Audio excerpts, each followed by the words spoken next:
Welcome back to Close Encounters of the Tech Kind. I'm John. We're going to have a fantastic conversation this week. We've got a bunch of news things that have hit, and I really want to talk about the World Cup first. Fox has got some interesting takes on how they're going to operate that. Commodore,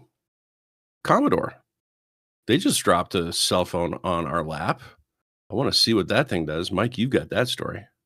Mm-hmm. Mythos and Fable. Wasn't that fun when we had access to it? We'll talk more. I blinked. I might have missed it. It wasn't even out for a week. It was gone.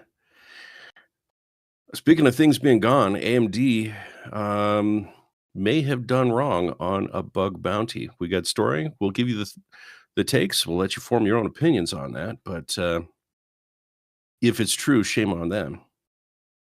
Samsung has a new data center idea. Instead of putting it in orbit, they're going to send it out to the seas. So, yeah, hang on to that. And then if we got time, Dell has just released a new laptop that is blowing the socks off of Apple's Neo. Sorry, I just This week- thought of it. Samsung's bringing a new meaning to online piracy.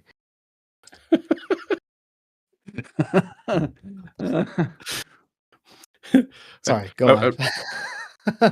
That's funny. I wonder if they will join the Pirate Bay with this flotilla of servers that they've got going. Have to see how much that hosted space works. Well, this week we've got Mike. Hey, everybody. How's it going? Mike's got some experience with Commodore. He's got some experience with, you tell us what experience you've got. I've got experience with Commodore. I started with Commodore. I've also got experience with Apple, especially the Apple II, like most of us Gen Xers who grew up in the 80s. In the Oregon Trail. School computer lab, Oregon Trail, lemonade stand, right? Probably even learned how to touch typing on a Apple II. You might remember that. Lost art these days. Oh, I know.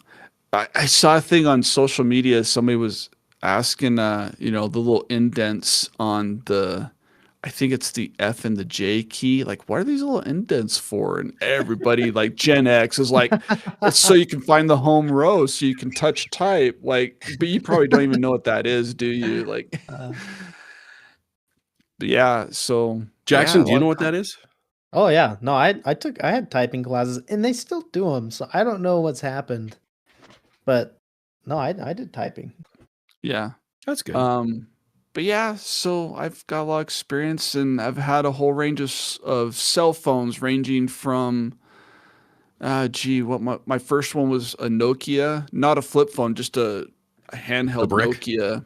Yeah, like kind of like a brick with just the basic black and white LCD screen. Wasn't that the 773? Maybe. It's been so long. I've got one of those. Have you guys seen all the way up to ended up with a flip phone, ended up with a slide. I can't remember who made it. Might have been an LG model, but it was like a slide phone where a keyboard slid out, a full QWERTY keyboard. Yep. Everything. That was a fun one to have. And then I think it was not long after. I think that one was the last non-smartphone I had before getting into Android smartphones. Fun fact, I've never recycled a cell phone.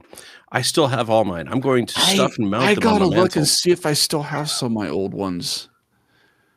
Yeah, I got them up in just like a trophy case of all the tech from the beginning to now. I know, right? I might get my old rotary dial phone. I think I might have it somewhere in some box. I just missed when you had a battery that's a quarter the size, but the phone stayed charged longer, about 4 or 5 times. Right. I think that's an immutable law. The more capable a system is, the more it's used by people putting software or other crap on your phone. Right. Kind of like that old, the whole highway theory that it doesn't matter how wide you make the highway, it'll always be as busy. The size you make the highway will determine the number of cars that will come to it to fill it up and create a roadblock. I still like Tiny Toon's take on that. Einstein's theory of relativity is the size of the guest room is in direct proportion to the number of freeloading in-laws staying at the house. Yeah. The guest room will always be a certain size.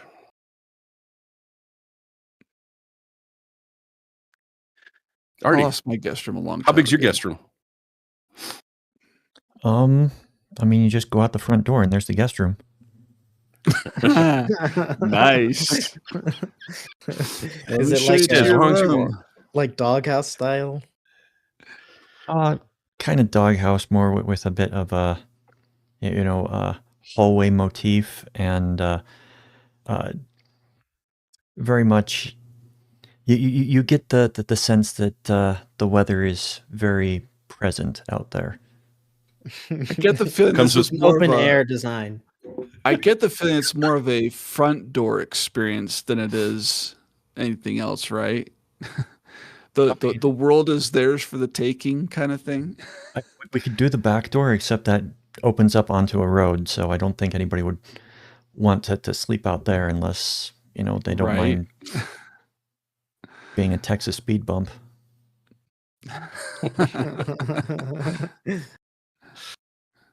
Oh, well, speaking of Texas speed bump, Fox is taking us for a ride.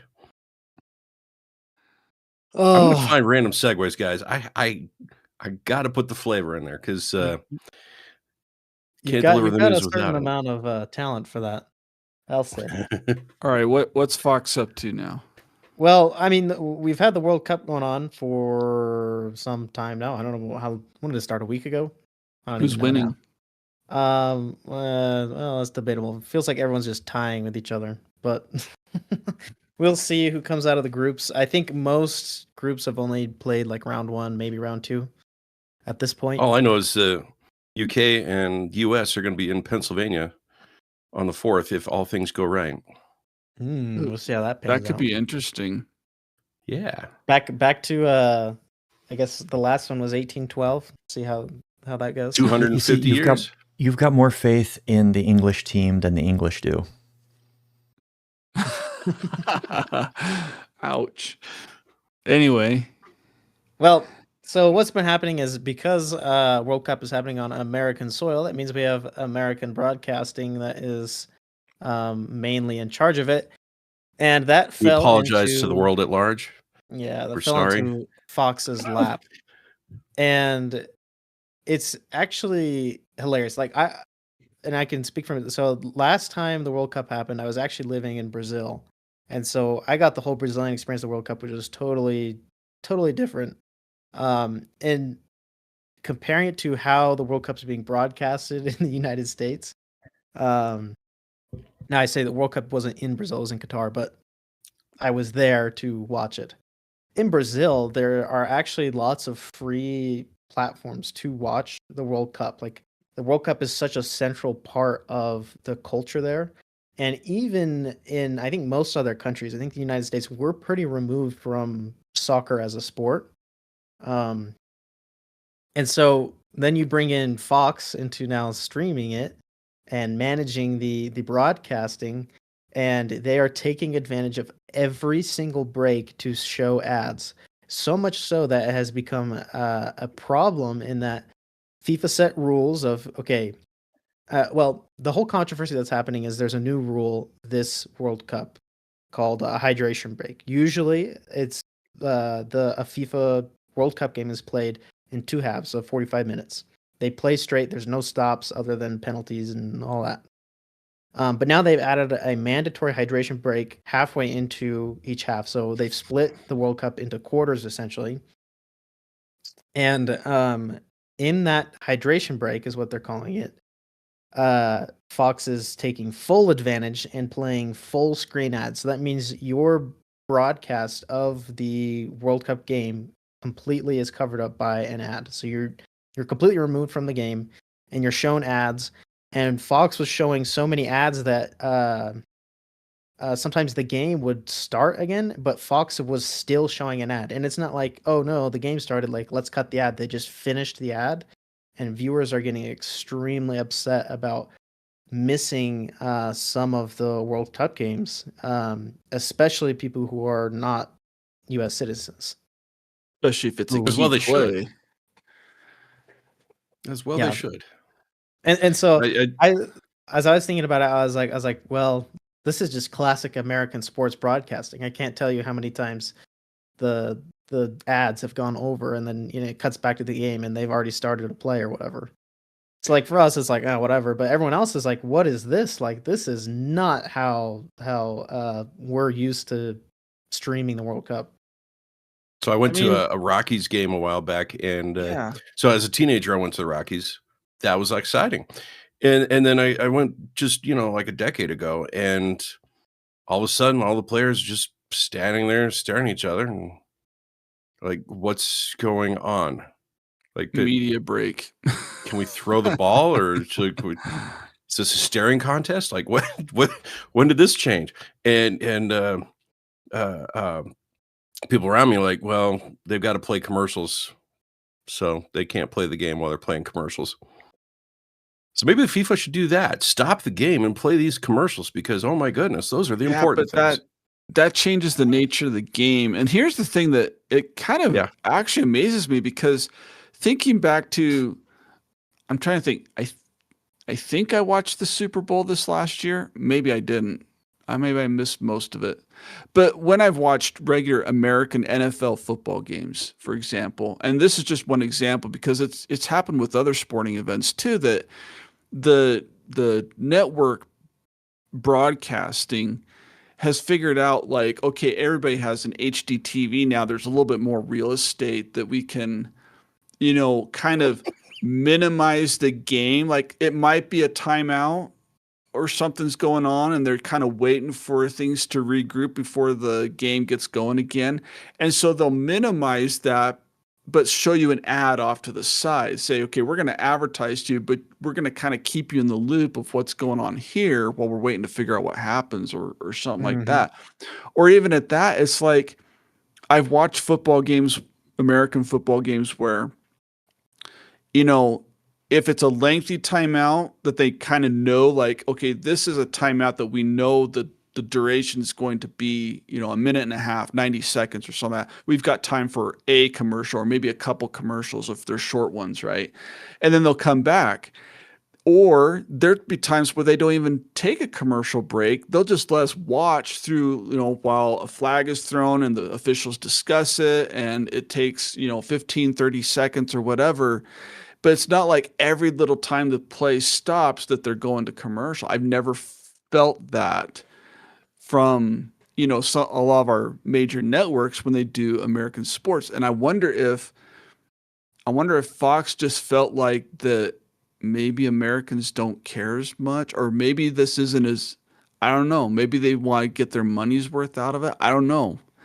It's really interesting that they would mess that up so badly to, like, cut into actual gameplay where, you could miss a pretty critical play. I've watched soccer. It moves fast. It can move fast. Like, it can be really slow, it seems at times, but then all of a sudden, if you blink, you might miss a play where next thing you know, someone just scored a goal, and it kind of comes out of nowhere. It can happen that fast. So that's a pretty big risk to miss something like that. Well, it was really funny because it got so bad that FIFA had to put an official on the field with a tablet that was watching the Fox broadcast, making sure that it was back to the game stream before they could resume play. So now Fox is interrupting the actual sport by showing ads, and it's just ridiculous. And it's for hydration. Remember, right? It's hydration, right? Well, I think people are blaming FIFA. People are saying, "Oh, FIFA's doing it so that broadcasters can show more ads," and I don't know if that's necessarily the case. There's different opinions. Some people think, no, it should be 45 minutes straight. There shouldn't be any breaks as part of the sport, part of the challenge. And I don't know. You can make argument either way. I think in principle, the hydration break is not a bad thing, but it becomes bad as soon as you have a company like Fox, who was then just taking advantage of that break How, to then how put long more is the ads. break? I actually don't remember off the top of my head exactly how long the break is. 42 minutes. I mean, in NFL, for example, since that's kind of the most comparable thing we have in the States, every time the quarter changes, that's a commercial break because there's some reset that kind of has to happen before people get set up for the next quarter. So there's kind of a natural break there, but it's not like I've never seen the networks like totally abuse it where it's like, okay, we're going to play like 15 commercials back to back and then miss the first, 30 seconds of the new quarter. Okay, I'm going to interject Well, I mean, it's their first try. I have seen Fox specifically in the past. They would go to a commercial break, and the break is however long it's supposed to be. They do not do it around the game. They do it through the game, and then when the game comes back, they do replays if there was anything that was pertinent that happened. And it's like it's not the same. Well, and I could understand that too. At least you're trying to keep people caught up if you do it that way. Here's the other thing I got a question for. Isn't carrying like a major sporting event like this, isn't this like a bid for thing? Yes. And there was some interesting things, like we were talking NFL. Gosh, this is going back 15, 20 years. There was a game that ran into overtime. It was just dragging on, and nobody was doing anything. And the next game was scheduled to start. No, I'm sorry. It wasn't dragging into overtime. There was penalties and delays in the middle of the game. So they cut off the last 2 minutes of that game to switch over to the other game, which was just kicking off. And so the nationally broadcast game where the tail was cut off, the underdogs flipped the script, scored 17 points in that 2 minutes. Won the game. Everybody watching missed it. Yeah. Except the people in the stands. They're the only ones that saw it. Yep. So when the scores came on the TV at night, everybody's like, wait, I missed that. So some hard rules came down on American football to say you have to finish the game. You start it, you're in it till it's done. If you delay another game, that's fine, but you're going to broadcast delay. You're not going to delay. So, I mean, but if it's a bid for thing, though, I would think that you as the network broadcaster bidding on this to say we're going to do a great job of this, you would not want to make the organization mad. Here's the thing. I think the reason that they bid again for this, the reason they wanted it so bad is because of they're trying to push now this new service that they have, Fox One, which is of course a monthly subscription of $20. And if you ask me, they're doing a pretty bad job of promoting a service if they're running crap like this. Well, right. I've got great news. I've got great news, Jackson. To help them promote that service, they just bought Roku. Yeah.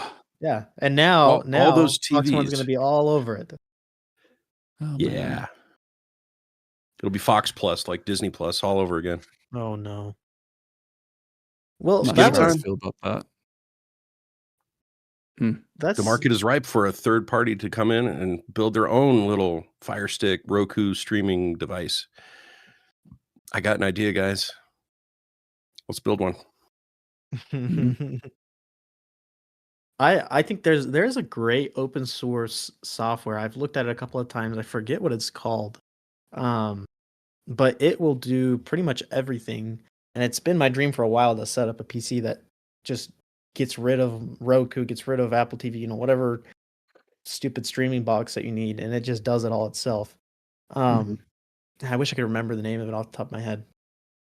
But I feel like, once again, those who are capable and those who know, when you have an acquisition like this, and it's showing that people are not in favor of it because we've got both the stock price of Fox and Roku has plummeted since this acquisition, because obviously people are upset about it. And so I feel like those people who are in the know you're going to push a lot more of them towards open source tools or just a different service in general.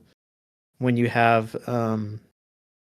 this kind of force feeding of streaming services or whatever it may be.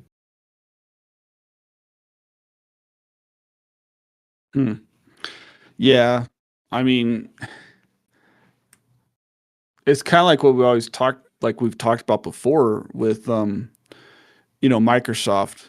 I mean, how many times does Microsoft seem to go the opposite direction than what the public wants?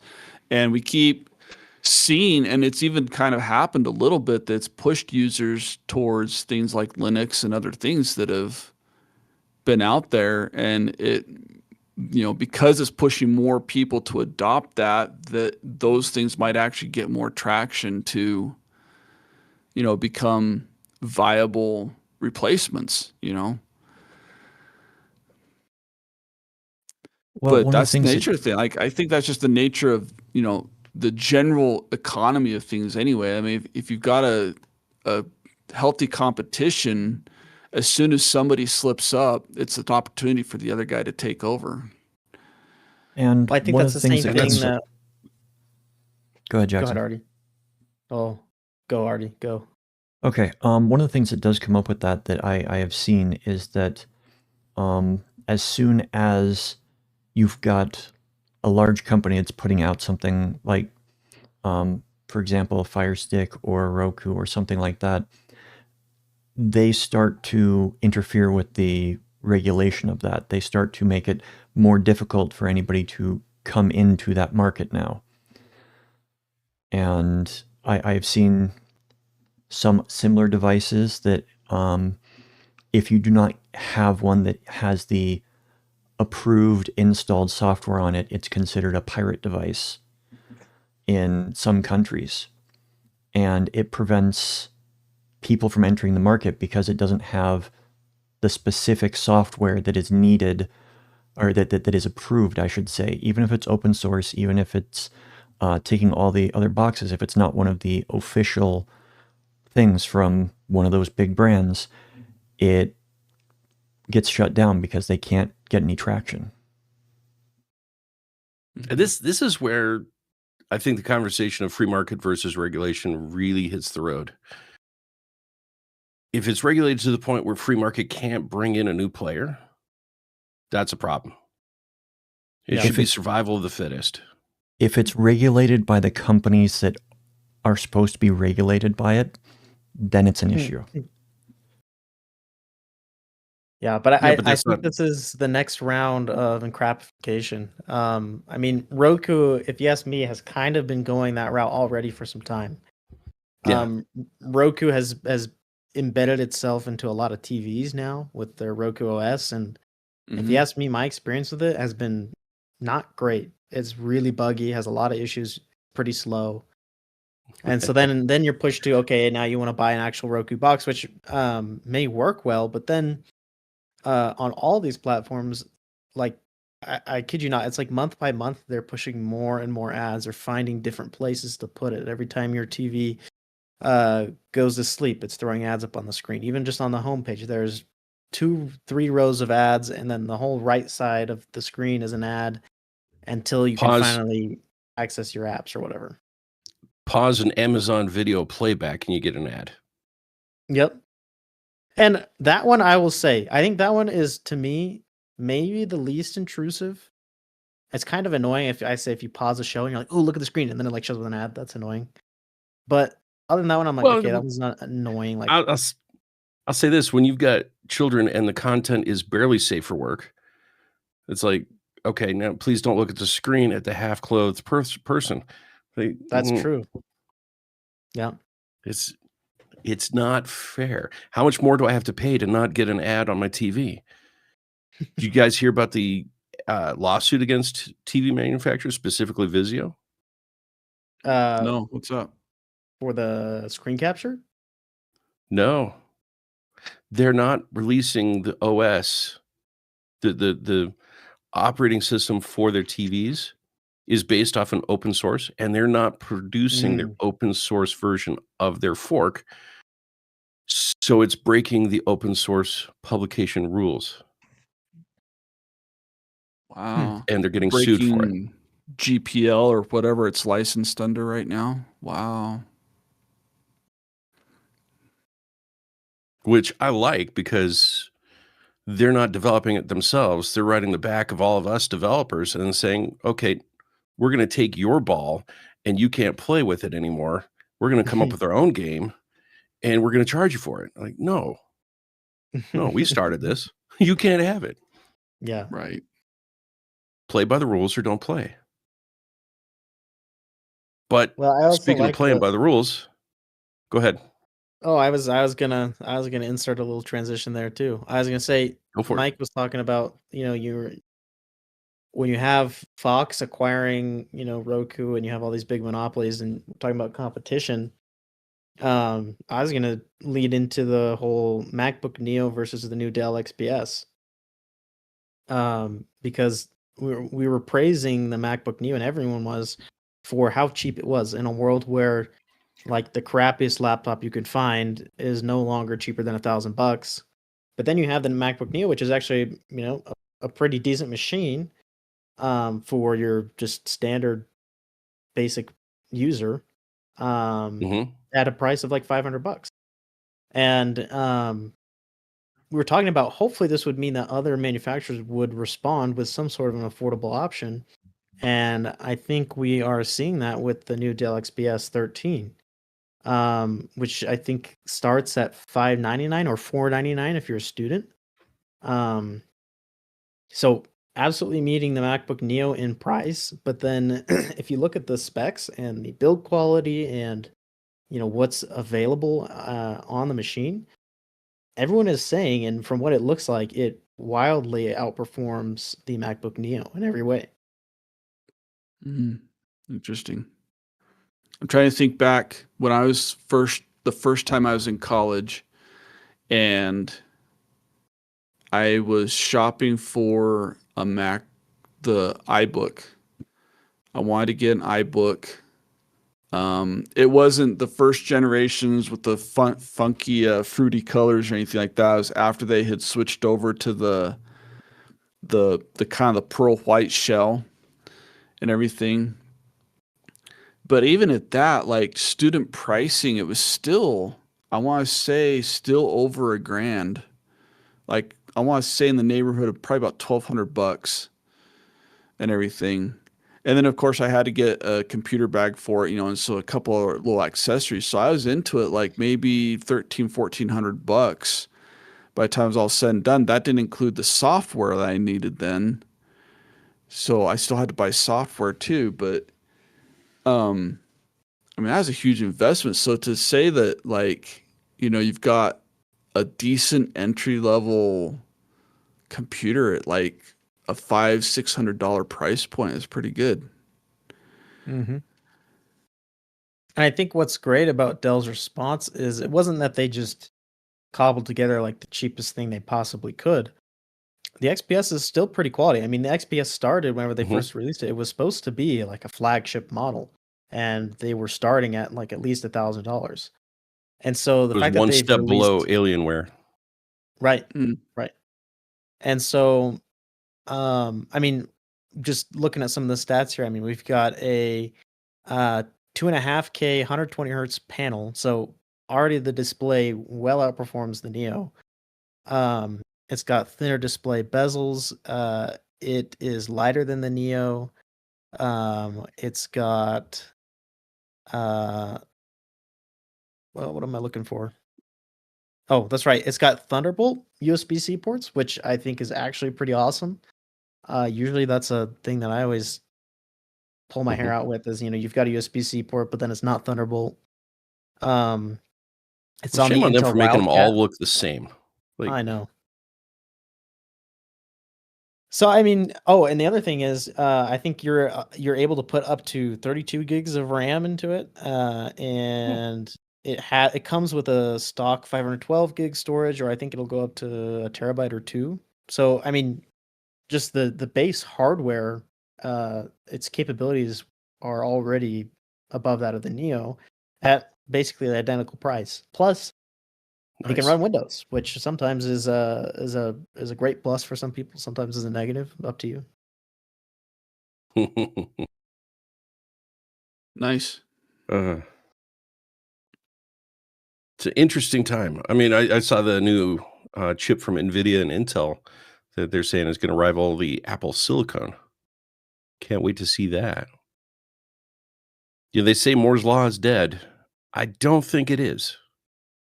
I think people are just saying in this specific type of technology.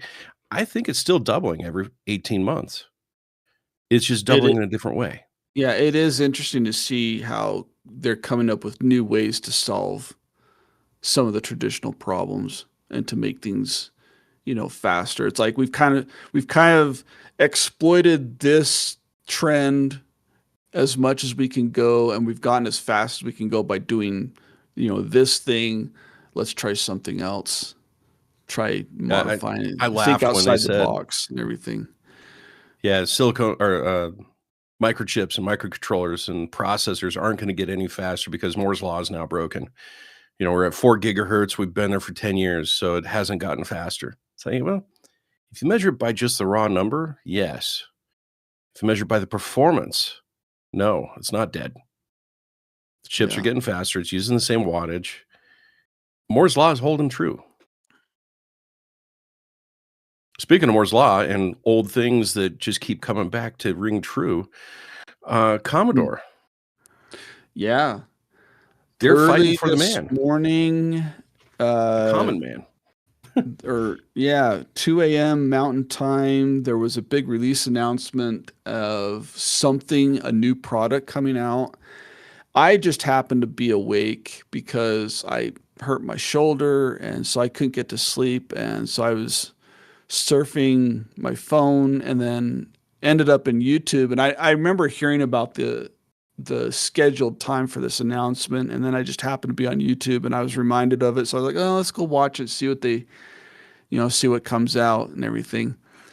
And the live chat on YouTube was just so hyped up. Everybody's just like, oh, so excited. And there's all sorts of speculations of what it might or might not be and everything. And so then it started, and it was basically a pre-recorded commercial kind of thing, teaser trailer that they threw out there. And it's a new flip phone called the Commodore Callback. The Callback is what they're calling it. And the idea is that, and I've kind of, now that makes sense because a lot of Commodore's advertising leading up to this has been focused on how much social media and being plugged into our devices the society is. And they're trying to push the fact that the devices they're selling are not as plugged in. Like if you buy a Commodore 64, it doesn't do Facebook, it doesn't do TikTok, it doesn't do Snapchat, it doesn't do Instagram and X or whatever you want to call it. Okay, I'll buy one. Stop trying to sell it to me. You could, theoretically rig it up somehow that it could get into those services, but that's not what it does. That's not the focus of it. And so they released this phone, and they're touting on the fact that this phone, so it's a flip phone, and actually, because we were talking earlier about all the different phones that we've had in our lives, the cell phones and everything, it looks like the flip phone that I had. The phone number I currently have now actually came on this particular flip phone that I inherited. It was a company flip phone, and they gave me a company number, and then I ended up just with this number that I've kept the number ever since then. And this flip phone looks kind of like that, just your basic flip phone with a dial pad and everything, and then a color screen. And it does not do social media, and it doesn't do web browsers, because what they've done is they have blocked that at the system level. It runs 99% of Android apps. And I think the reason why it's not 100% is because they're deliberately blocking some of those apps. So you want to do Facebook on this thing, it won't even install. You want to do Instagram or X, Twitter, whatever you want to call it, it does not install social media apps. It does not install browsers. I'm Now, reminded of the meme with Fry with a fistful of dollars said, "Shut up and take my money." yeah, show up and take my money. It has a I touch want this. screen, but it says that the touch screen is only enabled for certain apps that need it. So if you have the calculator app open, like there'll be like extra buttons on the screen for using the calculator that you'll then be able to use the touch screen, but otherwise it's not typically active. It does have a camera. It has a 48 megapixel camera for rear facing. I'm not sure what the front facing camera is. It is It looks capable of like a video chat, like a Google Meets or I don't know what the app is, but it's capable of doing something like that. At least they picture it being capable of that. Man, that looks like the jitterbug.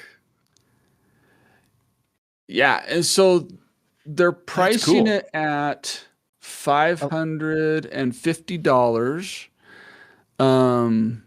If you sign up now for pre-order, you get $50 off, and if you join the wait list, you can get an additional $50 off. So you can get a total of $100 off if you sign up now to get one. It's supposed to release on June 30th. To be open for sale, I believe is what they're doing. It comes in They've got a 5. Founders Edition. Oh yes, gold everybody has to have a Yeah, every product they put out so far has had a Founders Edition where they gold plate the thing or gold color it, and you can have that for an extra $100. But you got your choices of Proto Pet White, SX Silver, and Basic Beige, and the Starlight Edition. And of course, you mentioned the Founders Edition. The Basic Beige is the color palette from the classic Commodore 64 bread bin. The SX Silver is meant to look like the business traveling Commodore SX64, which was the portable all-in-one disk drive computer, tote it around, take it to the office or whatever. And then Proto Pet White obviously features the color palette from the classic early pet computers. Which one are you getting, Mike? If I had to pick, I would probably go for the SX Silver first. Basic Beige. You're going to get more than one phone? Choice. I would keep it just those two. I'm not particularly fond of the other three. I'm not a Founders Edition. I'm not one of those, I gotta be, the Prestige or anything like that. The Starlight, you don't need gold encrusted. The Starlight Edition actually reminds me too much of those early iMac days, the fruity iMacs, translucent cases and everything. I'm not particularly rainbow hologram battery. Yeah. That's cool. Proto Pet White, that's just, I don't do white phones. Like, they'll show every scuff mark and everything from here till tomorrow on it. So yeah, SX, if I had to pick, it'd be SX Silver first. Basic Beige would be the second choice for me. But it does do. Which one are you getting, Jackson? Chat apps. It does do Telegram. It does WhatsApp. It does. I'll save my opinion until Mike's done. Yeah, traditional SMS. So, I mean, they're throwing it out there. And one of the things that I heard about was, because we've talked about this before, about different laws coming out in different countries about restricting, age verification globally. Like, that's been a thing we've talked about, age verification. Yeah. And along with that is coming kind of this idea that we need to, because of scientific studies, restricting certain types of apps or services from minors and everything. I don't know that we've talked about that specifically very much on this channel, but the idea that in some countries, you have to be a certain age to get on like Facebook or other social media apps. And so this is to enforce that, to say, look, your kid needs a phone. You need to be able to get in touch with your kid, but at the same time, you don't want to hand your kid the entire internet to have in their pocket. And so this is the solution. It's a very capable phone. It can play games. It can do other things. There will be a library of applications that you can get for it. but it's not going to give you access to the entire internet. This is a foundational change to the way smartphones are going to approach the market. I want in on this. At first I didn't know how I felt about it. So here's my reaction to the release from last night.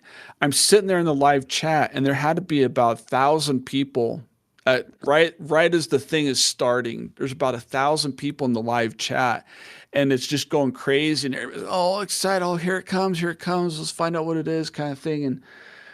And then after it came out that it's like, we're releasing this, it's a flip phone. And the initial reaction that I gathered was a lot of disappointment. They're like, what? That's it? Like, we got all hyped up for this kind of thing. And the number of online viewers at the time, it went from like 1,100 and it went down to less than 100 in like seconds. Like, I swear I just glanced, and then I glanced again. It was like down below 100. Like, people just signed off, and they're like, yeah, whatever. But as I've researched it since then, like to look at the webpage and to look at, because the teaser and the trailer or whatever it was they released last night didn't really talk about what it was. They just said it's a flip phone, and it's for the, like, as I've looked into this, I'm like, this is actually a pretty neat idea, because I'm in that position of being a parent where I've got 2 older kids that we did the smartphone thing, and looking back, we're just like, we should have totally done that differently. Like it wasn't a disaster for us, but there's a lot of ways it could have been handled differently, and we could have done it better. And now I've got a couple younger kids that they're getting up to that age where it's like, yeah, it's getting to the point where we might need to get them a phone, and where are we going to get? And we've kind of already talked about that. It's like, well, if we're getting you a phone, it's going to be a flip phone. Because we learned our lessons with the other two. It's like, you're getting a flip phone.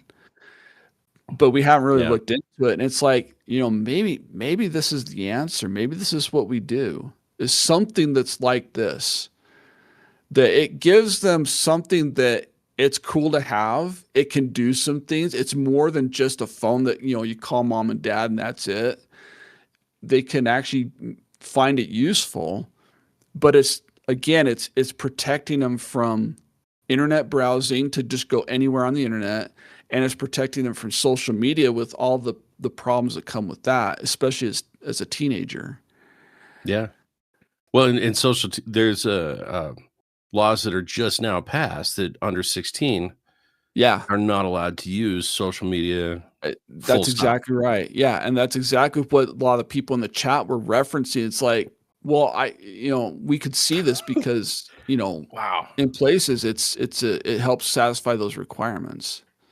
Talk about putting yourself in the market at the right place at the right time with the right product. Yeah. This thing is going to solve that problem. They're going to sell these things out fast. I got to get one of these.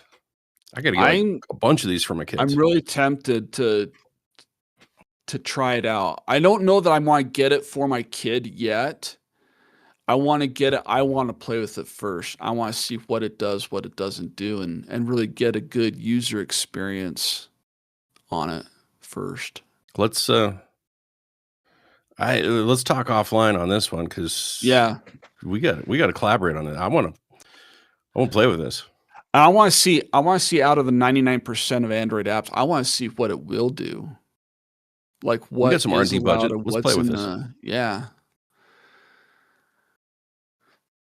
Oh my goodness. Well, speaking of R&D budget, AMD has decided to take the bug bounty and put it towards their R&D budget.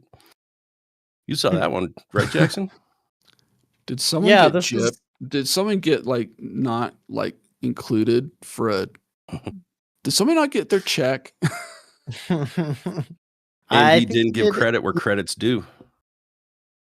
I feel like it's just a case of like companies, whenever they do things like this, you're just messing with the wrong people. Because what happened was, what's that? Oh, yes. Yeah, bite the hand that feeds is exactly right. There was a security researcher by the name of Mr. Bruh. And this is just the thing. It's like Okay, I'll go uh, with it. and when I say you're pissing off the wrong crowd, it's because this is what sparked his interest. Like this is how he found. Okay, let me back up a little bit. Mr. Bruff found a bug in AMD's updater console. He notified AMD, gave all the details. He did, the proper research. He was collecting a bounty. And then AMD got back to him and said, actually, sorry, no, that doesn't qualify. Because what the exploit was a man in the middle attack, and said, yeah, bug bounty doesn't cover that. So he did the then, responsible thing.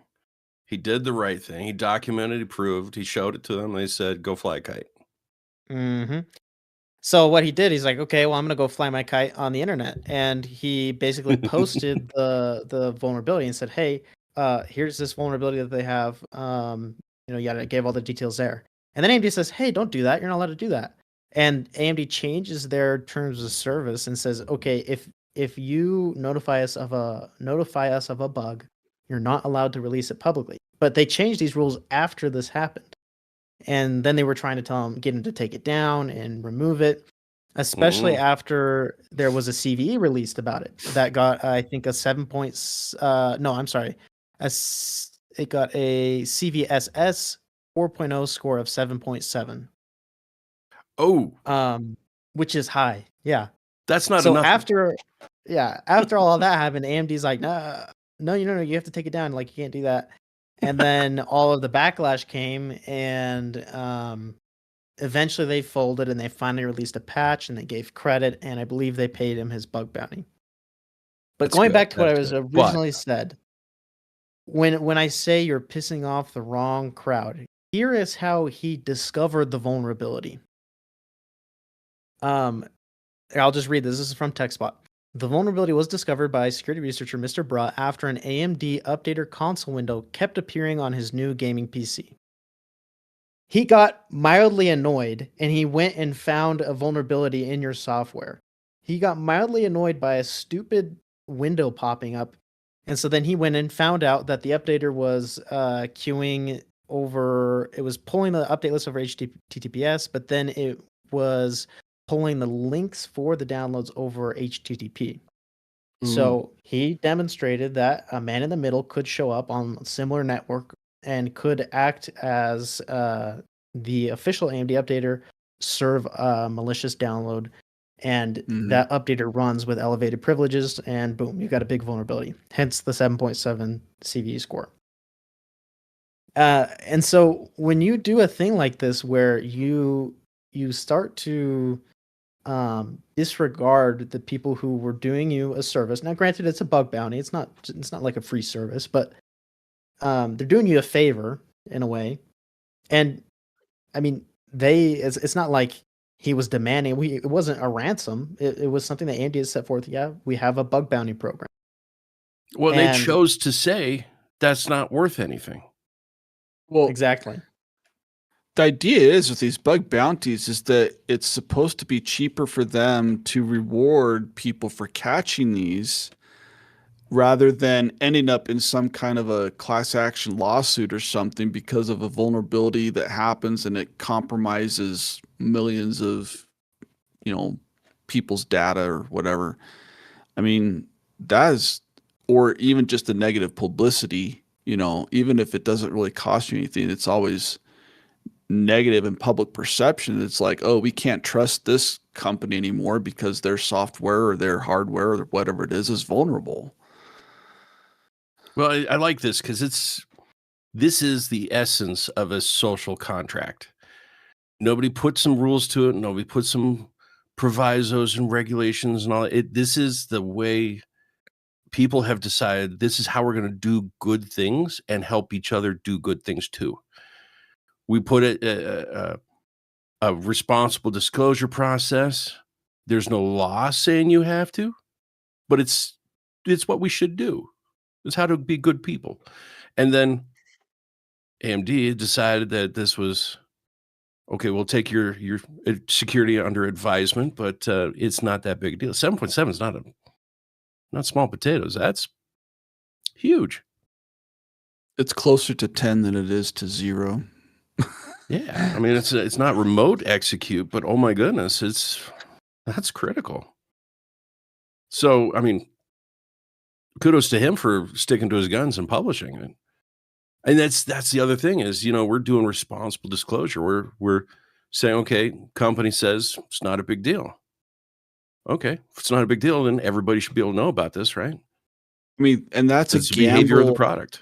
That's a gamble on their part to say no, because how do they know he's not just going to turn around and use the exploit that he just found, like, against them somehow? I mean, and you can't take the terms of your reporting and say, well, you told us, now you can't tell anybody else.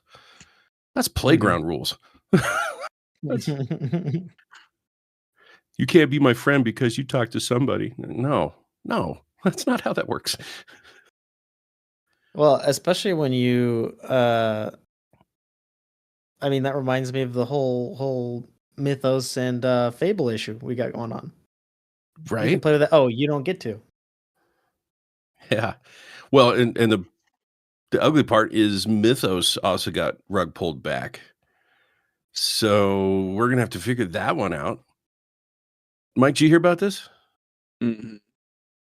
So Fable was the guardrailed is that I'm gonna stick with it. Guardrailed version of Mythos.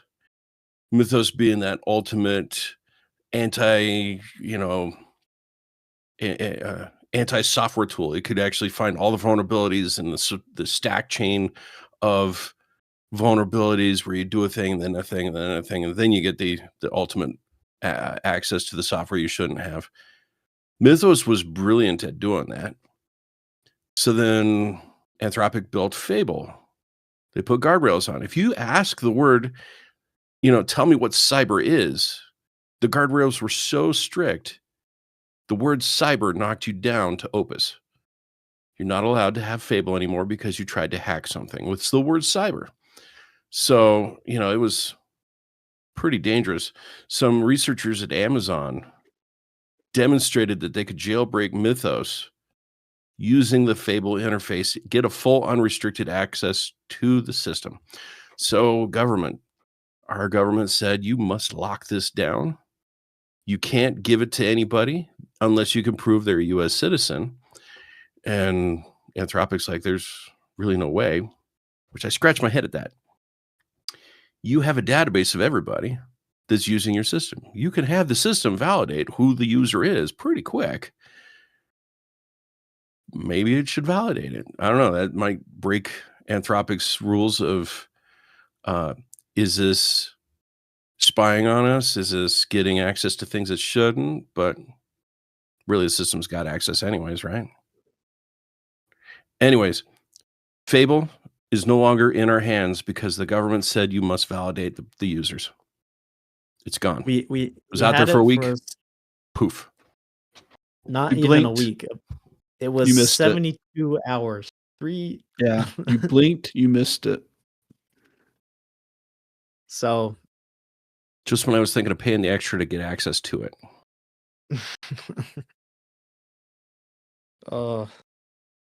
I have a friend and he was complaining to me. He said, "Yeah, I had access to Fable for a day, and I didn't even do anything cool with it." He was so mad at himself. Once, they figured out that it actually wasn't all that hard to get around the guardrails.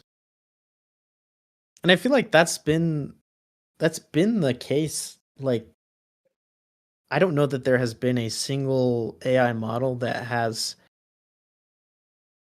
got bulletproof guardrails or even anything really close to bulletproof. I feel like any AI system out there, any large language model that has guardrails, there is always a way to get it to give you what you want. And I feel like that's a pattern that by we've been nature, seeing past month, like several months, if not years. By nature, these tools are people pleasers. It doesn't tell you no. So it will tell you no, but it'll say, I'm sorry, let me give you a cookie instead. And it's like, no, I don't want the cookie. I want the guardrails down. Okay, if you're gonna give me a cookie, give me the exact cookie that I want that I told you earlier. Give me Jackson's cookie that's on his Google Chrome browser where he's logged into That Tell me cookie, some that's bedtime the cookie stories. I want. My bedtime story that I love the most was Jackson's passwords. Well, it's funny, especially when you think about, gaslighting is a new term, and I feel like the upcoming generation has become expert at gaslighting, and that's that's kind of all it takes. If you want to get an AI model to tell you something, you just gaslight it into thinking that it's wrong, and eventually it'll cave. It'll just say, "Oh yeah, you're right," and it'll tell what you want to hear. Tell you what you want to hear. I hate it when it happens in real life. Now I have to be worried when it happens online. Jeez. Well, I got good news, Mike. We'll just put these AI systems into that robot that's walking around, delivering packages or working the restaurant, feeding us food. I mean, what's it going to take to jailbreak one of those? Hey, give me that package. That package mine. No, it's not. I liked Yes, it. it is. You And just took it from me. didn't we talk about it a couple weeks ago where they pitted the AIs, like put them on an island Yeah. together, and that just, yeah. I I mean, think that's probably the most useful thing anyone's done with AI. I mean, we're gonna have the equivalent of walking up to one of these robots, dropping a "your mama" joke, and it's gonna freak out.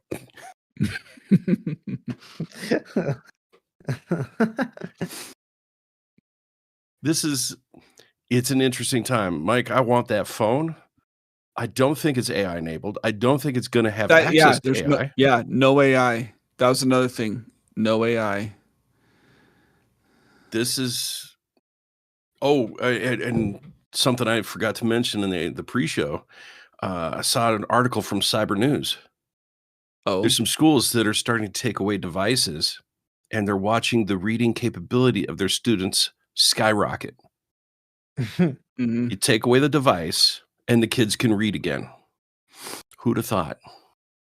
Yeah. I bet their spelling goes up too. You know, all the That's true. I think shorthand autocorrect has texting, ruined a lot of people.